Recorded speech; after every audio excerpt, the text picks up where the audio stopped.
Danijel জানে যে তার ঈশ্বর কি করতে পারেন। দানিয়েল জানে যে তার ঈশ্বর কত বড়। দানিয়েল জানে যে তার ঈশ্বর কত মহান। দানিয়েল জানে যে তার ঈশ্বর কত অনুগ্রহকারী, দয়া দানকারী। যেখানে আমরা যোগ্য নই সেখানে ঈশ্বর বলেন আমি তোমাকে যোগ্যতা দিয়েছি। হালেলুয়া। যেখানে আমার কমতি সেখানে ঈশ্বর বলেন আমি তোমাকে পূর্ণ করব।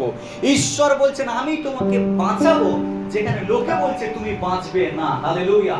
ঈশ্বর বলছেন আমি তোমাকে সুস্থতা দেব যেখানে ডাক্তার বলেছে তুমি 1 সপ্তাহ বা 1 মাসের মধ্যে এক্সপায়ার করবে।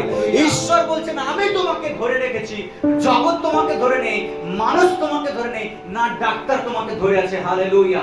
তারা আমাদের সিম্পটম ট্রিটমেন্ট করে, কিন্তু ঈশ্বর আমাদের আত্মার ট্রিটমেন্ট করেন। হালেলুয়া। আজ আমি বলতে চাই ঈশ্বর আমাদের সঙ্গে সঙ্গে আছেন, তিনি আমাদেরকে বাঁচাবেন ও আমাদেরকে রক্ষা করবেন। প্রিয় বিশ্বাসী, সেই ঈশ্বরের উপরে আজকে আপনাকে আমাকে বিশ্বাস রাখতে হবে। বিশ্বাস,